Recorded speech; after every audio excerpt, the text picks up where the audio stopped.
الحمدللہ رب العالمین والصلاة والسلام علی سید الانبیاء والمرسلین اما بعد فاعوذ باللہ من الشیطان الرجیم بسم اللہ الرحمن الرحیم۔ سبق نمبر 57 تفسیر خزائن العرفان پارہ 10 سورہ الانفال آیت نمبر 45 سے انشاءاللہ تعالی ترجمہ کنز الایمان اور تفسیر خزائن العرفان ملا کر پڑھیں گے۔ آپ انتہائی توجہ کے ساتھ سماعت فرمائیں، خوب سمجھنے کی کوشش کریں اور پھر اپنا جو خلاصہ ہے اس کا جو آپ نے سیکھا سمجھا اپنے الفاظ میں 3-4 لائنوں میں لکھ کر یا 1-2 منٹ میں بول کر مجھے ضرور بتایا کریں۔ اے ایمان والو، جب کسی فوج سے تمہارا مقابلہ ہو تو ثابت قدم رہو اور اللہ کی یاد بہت کرو، اس سے مدد چاہو اور کفار پر غالب ہونے کی دعائیں کرو۔ مسئلہ سے معلوم ہوا کہ انسان کو ہر حال میں لازم ہے کہ وہ اپنے قلب و زبان کو ذکر الہی میں مشغول رکھے اور کسی سختی و پریشانی میں بھی اس سے غافل نہ ہو کہ تم مراد کو پہنچو، اور اللہ اور اس کے رسول کا حکم مانو اور آپس میں جھگڑو نہیں کہ پھر بزدلی کرو گے اور تمہاری بندھی ہوئی ہوا جاتی رہے گی۔ اس آیت سے معلوم ہوا کہ باہمی تنازع ضعف و کمزوری اور بے وقاری کا سبب ہے، اور یہ بھی معلوم ہوا کہ باہمی تنازع سے محفوظ رہنے کی تدبیر خدا اور رسول کی فرما برداری اور دین کا اتباع ہے۔ اور صبر کرو، بے شک اللہ صبر والوں کے ساتھ ہے، یعنی ان کا معین و مددگار۔ اور ان جیسے نہ ہونا جو اپنے گھروں سے نکلے اتراتے اور لوگوں کو دکھانے کو اور اللہ کی راہ سے روکتے۔ شان نزول: یہ آیت کفار قریش کے حق میں نازل ہوئی جو بدر میں بہت اتراتے اور تکبر کرتے ہوئے آئے۔ سید عالم صلی اللہ علیہ وسلم نے دعا کی، یا رب یہ قریش آ گئے،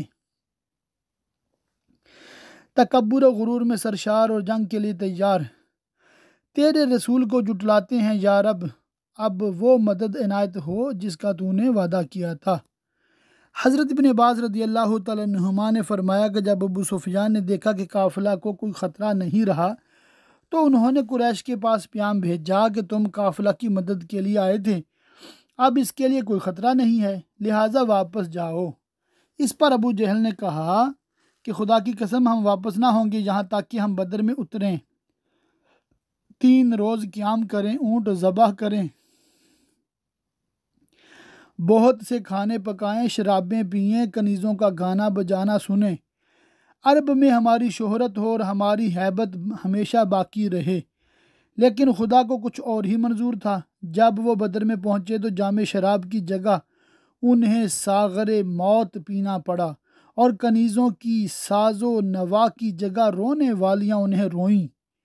اللہ تعالیٰ مومنین کو حکم فرماتا ہے کہ اس واقعہ سے عبرت حاصل کریں اور سمجھ لیں کہ فخر و ریا اور غرور و تکبر کا انجام خراب ہے۔ بندے کو اخلاص اور اطاعت خدا و رسول چاہیے، اور ان کے سب کام اللہ کے قابو میں ہیں، یعنی کنٹرول میں ہیں، اور جب کہ شیطان نے ان کی نگاہ میں ان کے کام بھلے کر دکھائے۔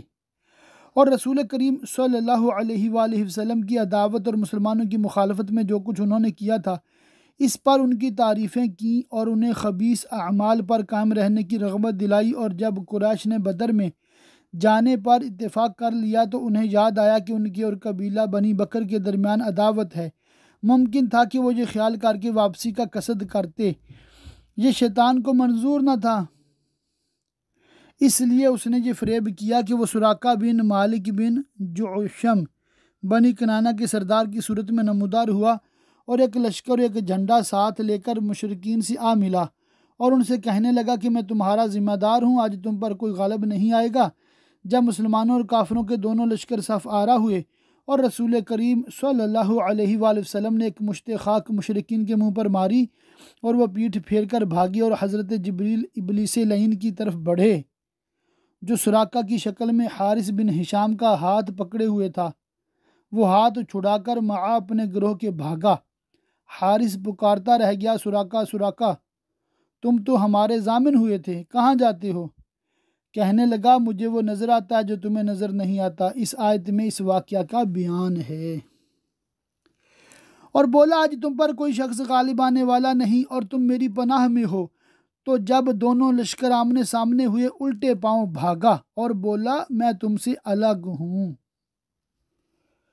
اور امن کی جو ذمہ داری لی تھی اس سے سبکدوش یعنی بری ذمہ ہوتا ہوں۔ اس پر حارث بن ہشام نے کہا کہ ہم تیرے بھروسہ پر آئے تھے، تو اس حالت میں ہمیں رسوا کرے گا؟ کہنے لگا، میں وہ دیکھتا ہوں جو تمہیں نظر نہیں آتا، یعنی لشکر ملائکہ۔ میں اللہ سے ڈرتا ہوں کہیں وہ مجھے ہلاک نہ کر دے۔ جب کفار کو ہزیمت یعنی ہار ہوئی اور وہ شکست کھا کر مکہ مکرمہ پہنچے تو انہوں نے یہ مشہور کیا کہ ہماری شکست و ہزیمت کا باعث سراقہ ہوا۔ سراقہ کو یہ خبر پہنچی تو اسے حیرت ہوئی اور اس نے کہا، یہ لوگ کیا کہتے ہیں؟ نہ مجھے ان کی آنے کی خبر نہ جانے کی، ہزیمت ہو گئی۔ جب میں نے سنا ہے تو قریش نے کہا کہ تو فلاں فلاں روز ہمارے پاس آیا تھا، اس نے قسم کھائی کہ یہ غلط ہے۔ تب انہیں معلوم ہوا کہ وہ شیطان تھا۔ اور اللہ کا عذاب سخت ہے۔ جب کہتے تھے منافق مدینہ کے اور وہ جن کے دلوں میں آزار یعنی بیماری ہے، یہ مکہ مکرمہ کے کچھ لوگ تھے جنہوں نے کلمہ اسلام تو پڑھ لیا تھا مگر ابھی تک ان کے دلوں میں شک و تردد باقی تھا۔ جب کفار قریش سید عالم صلی اللہ علیہ وسلم سے جنگ کے لیے نکلے، یہ بھی ان کے ساتھ بدر میں پہنچے۔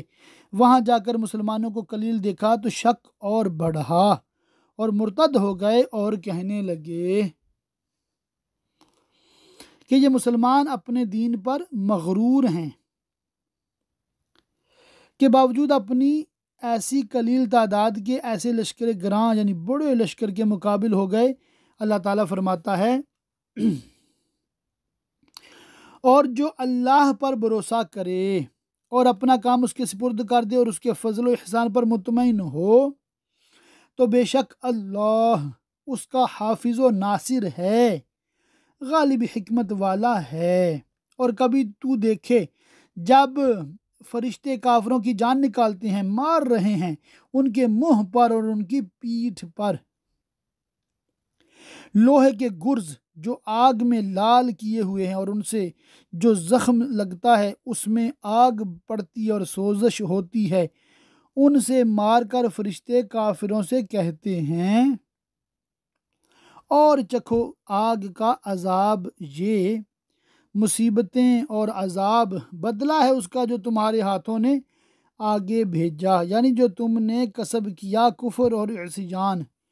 اور اللہ بندوں پر ظلم نہیں کرتا، کسی پر بے جرم عذاب نہیں کرتا، اور کافر پر عذاب کرنا عدل ہے، جیسے فرعون والوں اور ان سے اگلوں کا دستور، یعنی ان کافروں کی عادت کفر و سرکشی میں فرعونی اور ان سے پہلوں کی مثل ہے۔ تو جس طرح وہ ہلاک کیے گئے، یہ بھی روز بدر قتل و قید میں مبتلا کیے گئے۔ حضرت ابن عباس رضی اللہ تعالیٰ عنہما نے فرمایا کہ جس طرح فرعونیوں نے حضرت موسیٰ علیہ السلام کی نبوت کو یہ یقین جان کر کہ ان کی تکذیب کی، یہی حال ان لوگوں کا ہے کہ رسول کریم صلی اللہ علیہ وآلہ وسلم کی رسالت کو جان پہچان کر تکذیب کرتے ہیں۔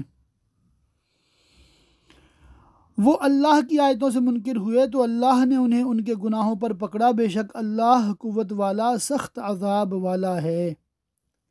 یہ اس لیے کہ اللہ کسی قوم سے جو نعمت انہیں دی تھی بدلتا نہیں جب تک وہ خود نہ بدل جائیں اور زیادہ بدتر حال میں مبتلا نہ ہوں، جیسے کہ اللہ تعالیٰ نے کفار مکہ کو روزی دے کر بھوک کی تکلیف رفع کی، امن دے کر خوف سے نجات دی، اور ان کی طرف اپنے حبیب سید عالم صلی اللہ تعالی علیہ وسلم کو نبی بنا کر مبعوث کیا۔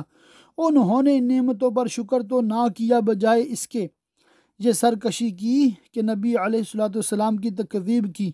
ان کی خون ریزی کے درپے ہوئے اور لوگوں کو راہ حق سے روکا۔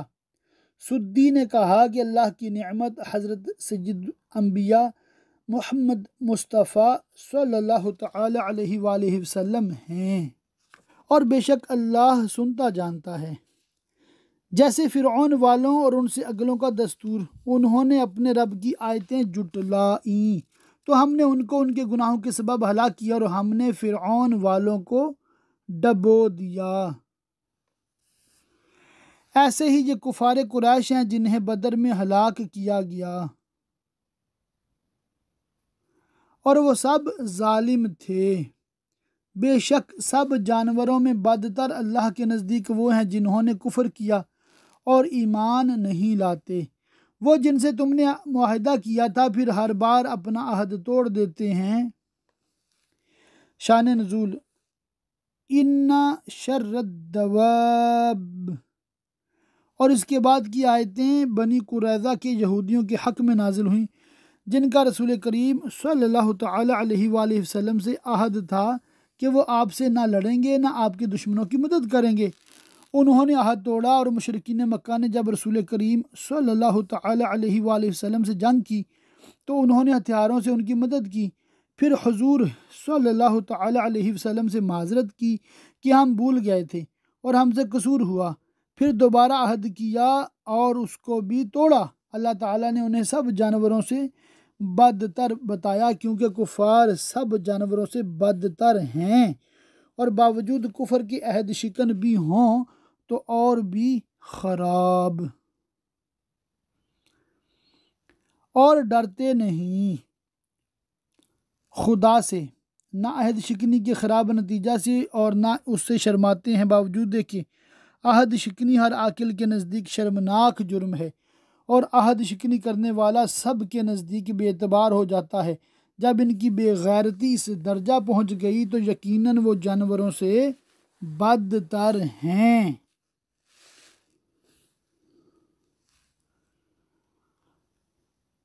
تو اگر تم کہیں انہیں لڑائی میں پاؤ تو انہیں ایسا قتل کرو جس سے ان کے پسماندوں کو بھگاؤ اور ان کی ہمتیں توڑ دو اور ان کی جماعتیں منتشر کر دو، اس امید پر کہ شاید انہیں عبرت ہو اور وہ پند پذیر یعنی نصیحت قبول کرنے والے ہوں۔ اور اگر تم کسی قوم سے دغا یعنی عہد شکنی کا اندیشہ کرو اور ایسے آثار و قرائن پائے جائیں جن سے ثابت ہو کہ وہ غدر کریں گے اور عہد پر قائم نہ رہیں گے، تو ان کا عہد ان کی طرف پھینک دو برابری پر، یعنی انہیں اس عہد کی مخالفت کرنے سے پہلے آگاہ کر دو کہ تمہاری بد عہدی کے قرائن پائے گئے، لہذا وہ عہد قابل اعتبار نہ رہا، اس کی پابندی نہ کی جائے گی۔ بے شک دغا والے اللہ کو پسند نہیں، اور ہرگز کافر اس گمنڈ میں نہ رہیں کہ وہ جنگ بدر سے بھاگ کر قتل و قید سے بچ گئے اور مسلمانوں کے ہاتھ سے نکل گئے، بے شک وہ عاجز نہیں کرتے اپنے گرفتار کرنے والے کو۔ اس کے بعد مسلمانوں کو خطاب ہوتا ہے، اور ان کے لیے تیار رکھو جو قوت تمہیں بن پڑے،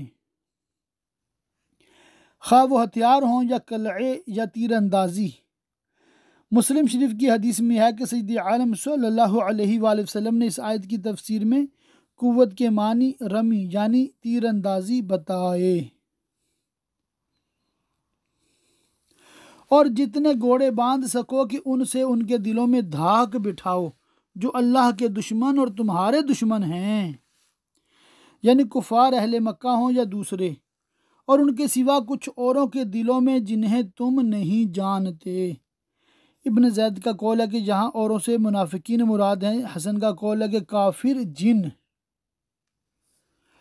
اللہ انہیں جانتا ہے، اور اللہ کی راہ میں جو کچھ خرچ کرو گے تمہیں پورا دیا جائے گا، اس کی جزا وافر ملے گی، اور کسی طرح گھاٹے میں نہیں رہو گے، اور اگر وہ صلح کی طرف جھکیں تو تم بھی جھکو اور ان سے صلح قبول کر لو، اور اللہ پر بھروسہ رکھو، بے شک وہی ہے سنتا جانتا۔ اور اگر وہ تمہیں فریب دیا چاہیں اور صلح کا اظہار مکر یعنی فریب دینے کے لیے کریں تو بے شک اللہ تمہیں کافی ہے، وہی ہے جس نے تمہیں زور دیا اپنی مدد کا اور مسلمانوں کا اور ان کے دلوں میں میل کر دیا، یعنی الفت پیدا کر دی، جیسا کہ قبیلہ اوس و خزرج میں محبت الفت پیدا کر دی، باوجود کہ ان میں 100 برس سے زیادہ کی عداوتیں تھیں اور بڑی بڑی لڑائیاں ہوتی رہتی تھیں۔ یہ محض اللہ کا کرم ہے۔ اگر تم زمین میں جو کچھ ہے سب خرچ کر دیتے ان کے دل نہ ملا سکتے، یعنی ان کی باہمی عداوت اس حد تک پہنچ گئی تھی کہ انہیں ملا دینے کے لیے تمام سامان حربے بیکار ہو چکے تھے اور کوئی صورت باقی نہ رہی تھی۔ ذرا سی بات میں بگڑ جاتے اور صدیوں تک جنگ باقی رہتی، کسی طرح 2 دل نہ مل سکتے۔ جب رسول کریم صلی اللہ علیہ وسلم مبعوث ہوئے اور عرب لوگ آپ پر ایمان لائے اور انہوں نے آپ کا اتباع کیا تو یہ حالت بدل گئی اور دلوں سے دیرینہ عداوتیں، پرانی دشمنیاں اور کینے دور ہوئے اور ایمانی محبتیں پیدا ہوئیں۔ یہ رسول کریم صلی اللہ علیہ وسلم کا روشن معجزہ ہے، لیکن اللہ نے ان کے دل ملا دیے، بے شک وہی ہے غالب حکمت والا۔ اے غیب کی خبریں بتانے والے نبی، اللہ تمہیں کافی ہے اور یہ جتنے مسلمان تمہارے پیرو ہوئے۔ شان نزول سعید بن جبیر حضرت ابن عباس رضی اللہ تعالیٰ عنہما سے روایت کرتے ہیں کہ یہ آیت حضرت عمر رضی اللہ عنہ کے ایمان لانے کے بارے میں نازل ہوئی۔ ایمان سے صرف 33 مرد اور 6 عورتیں مشرف ہو چکے تھے، تب حضرت عمر رضی اللہ تعالیٰ عنہ اسلام لائے۔ اس قول کی بنا پر یہ آیت مکی ہے، نبی کریم صلی اللہ علیہ وسلم کے حکم سے مدنی صورت میں لکھی گئی۔ ایک قول یہ ہے کہ یہ آیت غزوہ بدر میں قبل قتال نازل ہوئی۔ اس تقدیر پر آیت مدنی ہے اور مومنین سے جہاں ایک قول میں انصار، ایک میں تمام مہاجرین و انصار مراد ہیں۔ اے غیب کی خبریں بتانے والے نبی، مسلمانوں کو جہاد کی ترغیب دو۔ اگر تم میں کے 20 صبر والے ہوں گے 200 پر غالب ہوں گے، اور اگر تم میں کے 100 ہوں تو کافروں کے 1000 پر غالب آئیں گے، اس لیے کہ وہ سمجھ نہیں رکھتے۔ یہ اللہ تعالیٰ کی طرف سے وعدہ اور بشارت ہے کہ مسلمانوں کی جماعت صابر رہے تو بھی مدد الہی 10 گنے کافروں پر غالب رہے گی، کیونکہ کفار جاہل ہے اور ان کی غرض جنگ سے نہ حصول ثواب ہے نہ خوف عذاب۔ جانوروں کی طرح لڑتے بڑھتے ہیں تو وہ للہیت یعنی اخلاص کے ساتھ لڑنے والے کے مقابل کیا ٹھہر سکیں گے۔ بخاری شریف کی حدیث میں ہے کہ جب یہ آیت نازل ہوئی تو مسلمانوں پر فرض کر دیا گیا کہ مسلمانوں کا ایک 10 کے مقابلہ سے نہ بھاگے۔ پھر آیت الآن خفف اللہ نازل ہوئی تو یہ لازم کیا گیا کہ 100 200 کے مقابل قائم رہیں، یعنی 10 گنے سے مقابلہ کی فرضیت منسوخ ہوئی اور دگنے کے مقابلہ سے بھاگنا ممنوع رکھا گیا۔ اب اللہ نے تم پر سے تخفیف فرما دی اور اسے معلوم ہے کہ تم کمزور ہو، تو اگر تم میں 100 صبر والے ہوں 200 پر غالب آئیں گے، اور اگر تم میں کہ 1000 ہوں تو 2000 پر غالب ہوں گے اللہ کے حکم سے، اور اللہ صبر والوں کے ساتھ ہے۔ کسی نبی کے لائق نہیں کہ کافروں کو زندہ قید کرے جب تک زمین میں ان کا خون خوب نہ بہائے، اور قتل کفار میں مبالغہ کر کے کفر کی ذلت اور اسلام کی شوکت کا اظہار نہ کرے۔ صحابہ سے مشورہ طلب فرمایا۔ حضرت ابوبکر صدیق نے عرض کیا کہ یہ آپ کی قوم و قبیلے کے لوگ ہیں، میری رائے میں انہیں فدیہ لے کر چھوڑ دیا جائے، اس سے مسلمانوں کو قوت بھی پہنچے گی، اور کیا عجب ہے کہ اللہ تعالیٰ ان لوگوں کو اسلام نصیب کرے۔ حضرت عمر رضی اللہ تعالیٰ عنہ نے فرمایا کہ ان لوگوں نے آپ کی تکذیب کی، آپ کو مکہ مکرمہ میں نہ رہنے دیا، یہ کفر کے سردار اور سرپرست ہیں، ان کی گردنیں اڑائیے، اللہ تعالیٰ نے آپ کو فدیہ سے غنی کیا ہے۔ علی مرتضیٰ کو عقیل پر اور حضرت حمزہ کو عباس پر اور مجھے میرے قرابتی پر مقرر کیجیے کہ ان کی گردنیں مار دیں۔ آخر کار فدیہ ہی لینے کی رائے قرار پائی، اور جب فدیہ لیا گیا تو آیت نازل ہوئی، تم لوگ دنیا کا مال چاہتے ہو۔ یہ خطاب مومنین کو ہے اور مال سے فدیہ مراد ہے، اور اللہ آخرت چاہتا ہے، یعنی تمہارے لیے آخرت کا ثواب جو قتل کفار و اعزاز اسلام پر مرتب ہے۔ حضرت ابن عباس رضی اللہ تعالیٰ عنہما نے فرمایا کہ یہ حکم بدر میں تھا جبکہ مسلمان تھوڑے تھے، پھر جب مسلمانوں کی تعداد زیادہ ہوئی اور وہ فضل الہی سے قوی ہوئے تو قیدیوں کے حق میں نازل ہوئی فَإِمَّا مَنًّا بَعْدُ وَإِمَّا فِدَاءً، اور اللہ تعالیٰ نے اپنے نبی صلی اللہ تعالیٰ علیہ وسلم اور مومنین کو اختیار دیا کہ چاہے کافروں کو قتل کریں، چاہے انہیں غلام بنائیں، چاہے فدیہ لیں، چاہے آزاد کریں۔ بدر کے قیدیوں کا فدیہ 40 اوقیہ سونا فی کس تھا، جس کے 1600 درہم ہوئے، اور اللہ غالب حکمت والا ہے۔ اگر اللہ پہلے ایک بات لکھ نہ چکا ہوتا، یہ کہ اجتہاد پر عمل کرنے والے سے مواخذہ یعنی پوچھ گچھ نہ فرمائے گا، اور یہاں صحابہ نے اجتہاد ہی کیا تھا اور ان کی فکر میں یہی بات آئی تھی کہ کافروں کو زندہ چھوڑ دینے میں ان کے اسلام لانے کی امید ہے اور فدیہ لینے میں دین کو تقویت ہوتی ہے، اور اس پر نظر نہیں کی گئی کہ قتل میں عزت اسلام اور تحدید کفار یعنی کافروں کے دلوں میں خوف اور دبدبہ بٹھانا ہے۔ مسئلہ سید عالم صلی اللہ علیہ وسلم کا اس دینی معاملہ میں صحابہ کی رائے دریافت فرمانا مشروعیت اجتہاد کی دلیل ہے، یا کتاب من اللہ سبق سے وہ مراد ہے جو اس نے لوح محفوظ میں لکھا کہ اہل بدر پر عذاب نہ کیا جائے گا۔ تو اے مسلمانوں، تم نے جو کافروں سے بدلے کا مال لے لیا اس میں تم پر بڑا عذاب آتا، تو کھاؤ جو غنیمت تمہیں ملی حلال پاکیزہ۔ جب اوپر کی آیت نازل ہوئی تو صحابہ نبی صلی اللہ علیہ وسلم نے جو فدیہ لیے تھے ان سے ہاتھ روک لیے۔ اس پر یہ آیت کریمہ نازل ہوئی اور بیان فرمایا گیا کہ تمہاری غنیمتیں حلال کی گئیں، انہیں کھاؤ۔ صحیحین کی حدیث میں ہے اللہ تعالیٰ نے ہمارے لیے غنیمتیں حلال کی، ہم سے پہلے کسی کے لیے حلال نہ کی گئی تھیں، اور اللہ سے ڈرتے رہو، بے شک اللہ بخشنے والا مہربان ہے۔ اے غیب کی خبریں بتانے والے، یہ اس سبق میں 3 یا 4 بار غالباً یہ لفظ آیا ہے نبی، لفظ نبی۔ اس کا مطلب اعلیٰ حضرت علیہ رحمہ نے بہت پیارا بتایا ہے کہ نبی کہتے ہی اس بشر کو ہیں جو غیب کی خبریں دے، یعنی اے غیب کی خبریں دینے والے، بریکٹ میں نبی لکھا ہے، تو نبی کا مطلب یہی ہے غیب کی خبریں بتانے والا۔ تو چونکہ شروع میں لفظ ہے یا ایہا النبیّ، یا ایہا کی وجہ سے اے کا لفظ استعمال ہوتا ہے، نبی سے مراد غیب کی خبریں بتانے والے۔ اے غیب کی خبریں بتانے والے نبی، جو قیدی تمہارے ہاتھ میں ہیں ان سے فرماؤ۔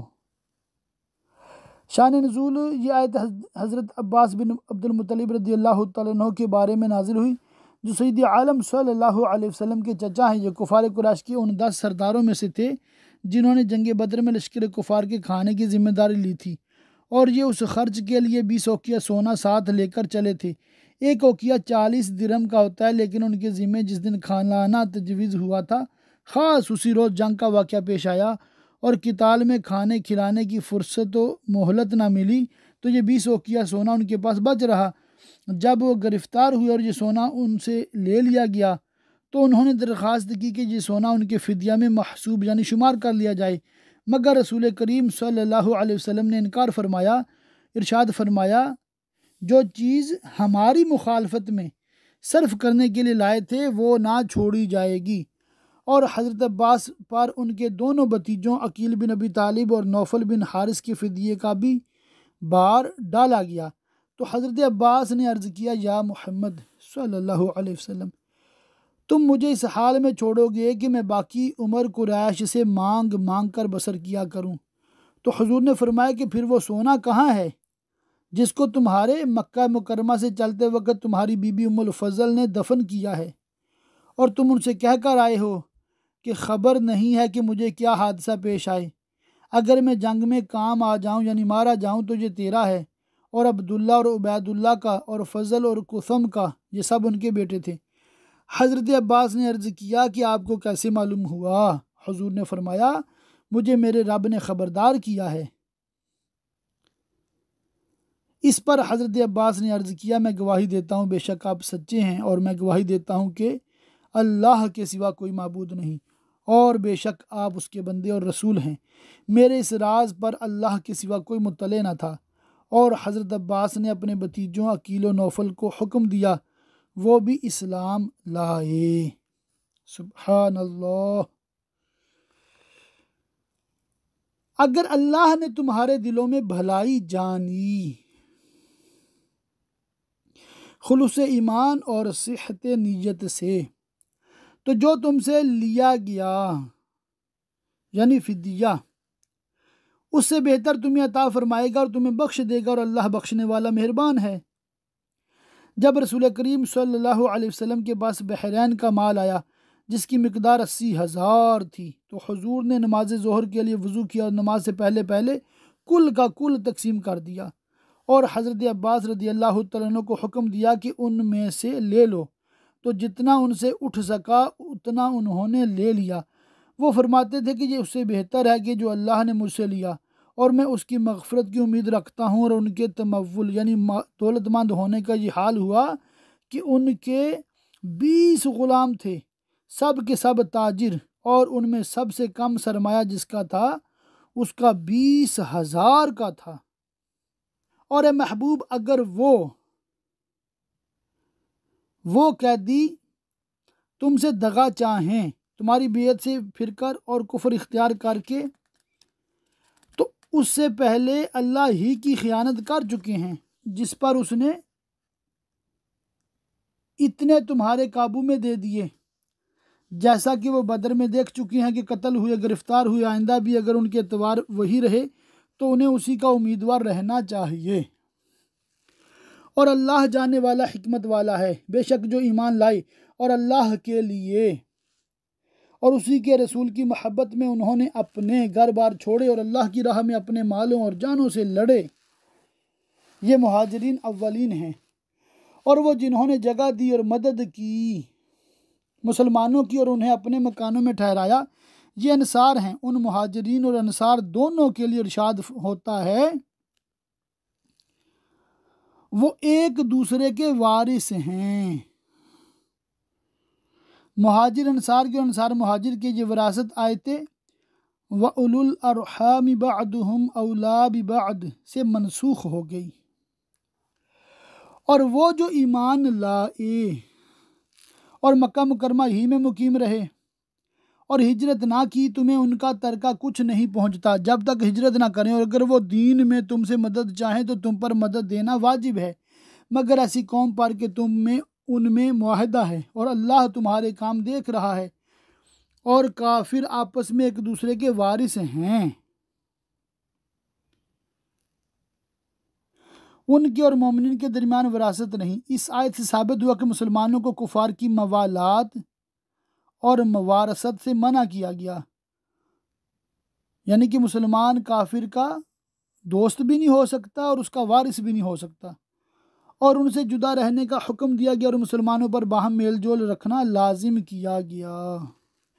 ایسا نہ کرو گے تو زمین میں فتنہ اور بڑا فساد ہوگا۔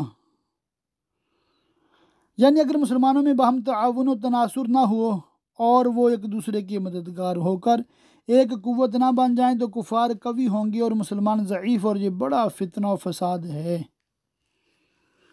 اور وہ جو ایمان لائے اور ہجرت کی اور اللہ کی راہ میں لڑے اور جنہوں نے جگہ دی اور مدد کی وہی سچے ایمان والے ہیں، ان کے لیے بخشش ہے اور عزت کی روزی۔ پہلی آیت میں مہاجرین و انصار کے باہمی تعلقات اور ان میں سے ہر ایک کے دوسرے کے معین و ناصر ہونے کا بیان تھا۔ اس آیت میں ان دونوں کے ایمان کی تصدیق اور ان کے مورد رحمت الہی ہونے کا ذکر ہے۔ اور جو بعد کو ایمان لائے اور ہجرت کی اور تمہارے ساتھ جہاد کیا وہ بھی تم ہی میں سے ہیں اور تمہارے ہی حکم میں ہیں اے مہاجرین و انصار۔ مہاجرین کے کئی طبقے ہیں۔ ایک وہ ہیں جنہوں نے پہلی مرتبہ مدینہ طیبہ کو ہجرت کی، انہیں مہاجرین اولین کہتے ہیں۔ کچھ وہ حضرات جنہوں نے پہلے حبشہ کی طرف ہجرت کی پھر مدینہ طیبہ کی طرف، انہیں اصحاب الہجرتین کہتے ہیں۔ بعض حضرات وہ ہیں جنہوں نے صلح حدیبیہ کے بعد فتح مکہ سے قبل ہجرت کی، جو صحاب ہجرت ثانیہ کہلاتے ہیں۔ پہلی آیت میں مہاجرین اولین کا ذکر ہے اور اس آیت میں صحاب ہجرت ثانیہ کا۔ اور رشتہ والے ایک دوسرے سے زیادہ نزدیک ہیں اللہ کی کتاب میں۔ اس آیت سے توارث بالہجرت، ہجرت کی وجہ سے جو وراثت میں حصہ ملتا تھا منسوخ کیا گیا اور ذوی الارحام رشتہ والوں کی وراثت ثابت ہوئی۔